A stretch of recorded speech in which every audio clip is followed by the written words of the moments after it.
हरे कृष्णा हरे कृष्णा।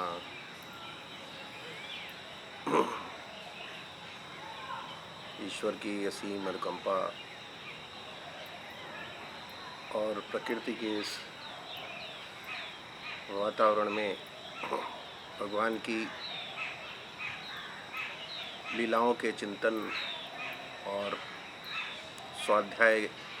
और सत्संग के रास्तों पर चलते हुए भगवत कृपा का अनुभव होता है।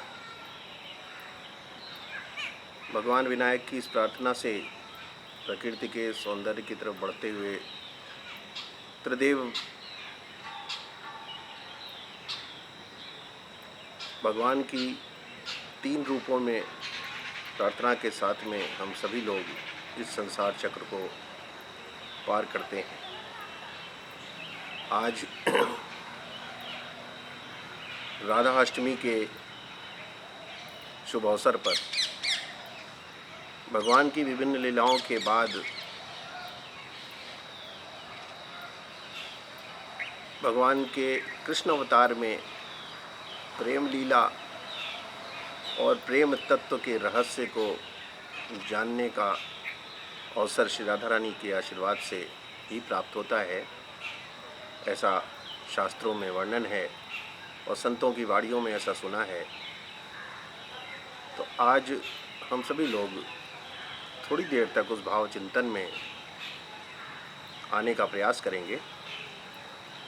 जिससे इस तत्व के रस को जानने का पहला अध्याय पता चल सके। विघ्नेश्वर भगवान श्री गणेश की वंदना से इस तत्व को जानने की प्रार्थना करते हैं, क्योंकि ये सारे तत्व त्रिदेव नारायण, ब्रह्मा जी, विष्णु जी और महेश जी द्वारा भगवान वेद व्यास के लेखनी में भगवान श्री गणेश की छत्रछाया में उनके आशीर्वाद से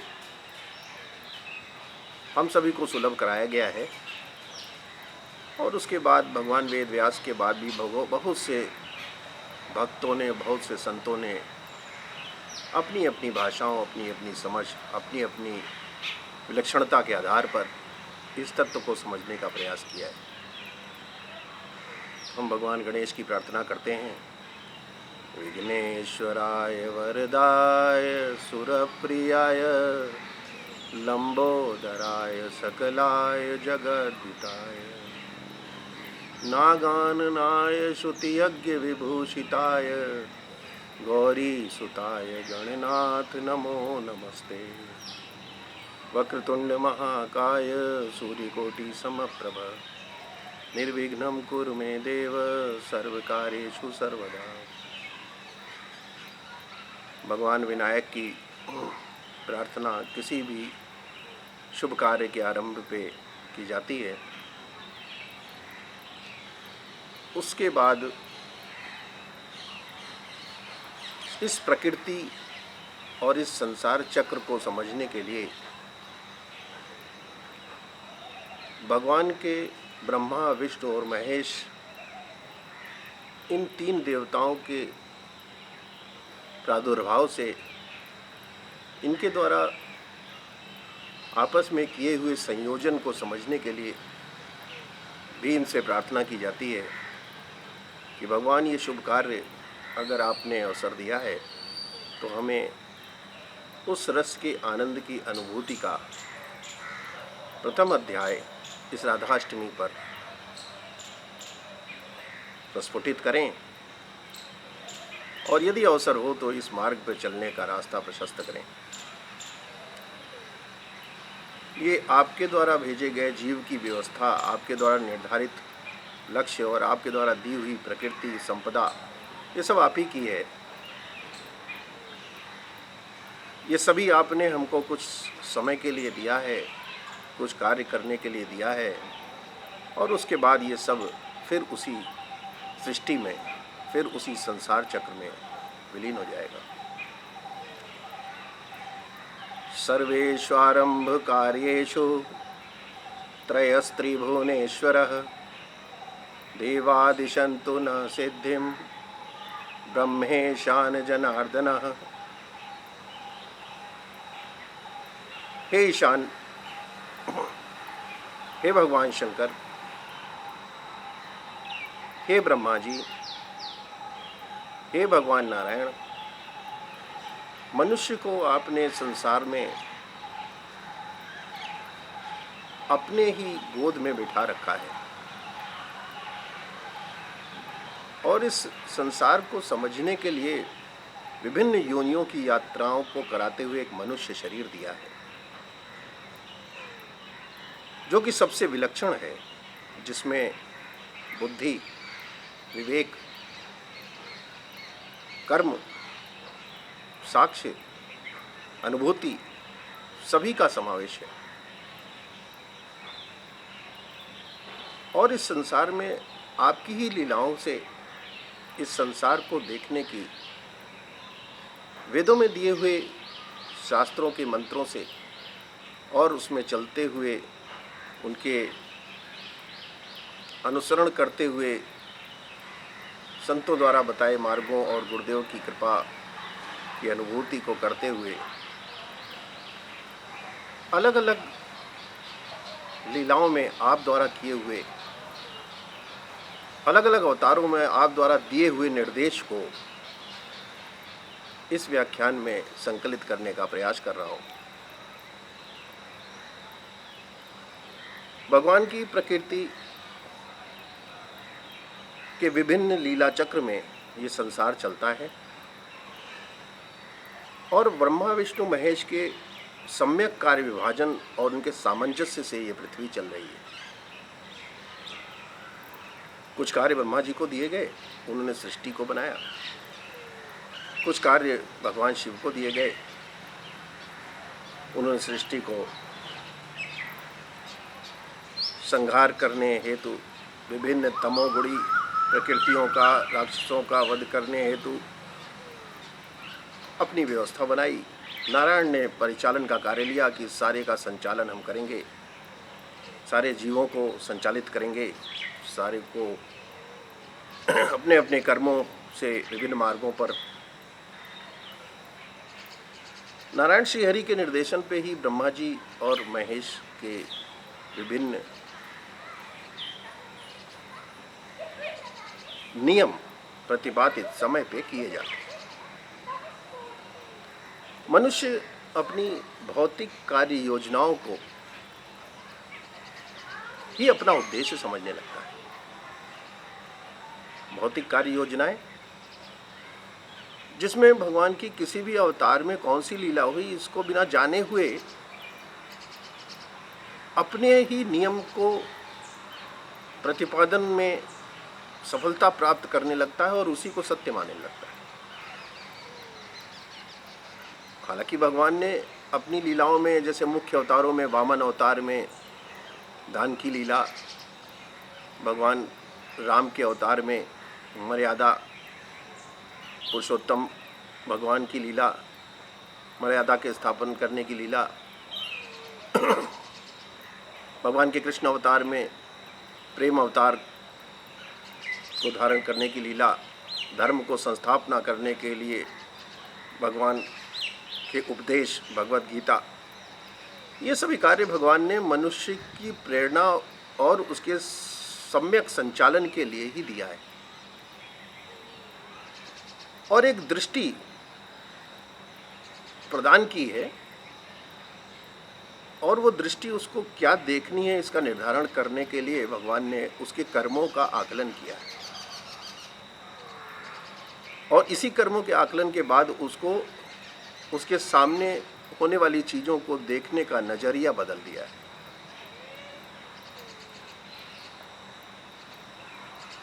यदि श्रीमद् भागवतम, गीता जी, श्रीमद् भगवद गीता, श्रीमद् भागवतम, श्री रामचरितमानस या किसी भी ऐसे ग्रंथों का रस लें तो भगवान की लीलाओं की ही चर्चा की गई है और विभिन्न विभिन्न प्रकार से संतों ने, कलयुग के मुख्य संतों ने, गोस्वामी तुलसीदास जी ने, स्वामी अखंडानंद सरस्वती जी ने, उड़िया बाबा जी ने, ब्रज के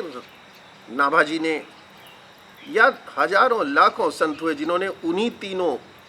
को अपने अपने तरीके से स्वाध्याय करके और चिंतन बनाया, जिससे वो अपना और अपने सम्यक संचालन करते हुए अपने परिवार का और समाज का कुछ ऐसा कार्य कर सकें जिससे ये मानवता, ये मनुष्य उद्देश्य जीवों तक पहुंचाया जा सके। जीवों तक पहुंचने के लिए दो मुख्य उद्देश्य सामने आते हैं। मनुष्य इस संसार में इस भौतिक प्राप्त करने की, भौतिकता को प्राप्त करने की दौड़ में उसी तरह भागता रहता है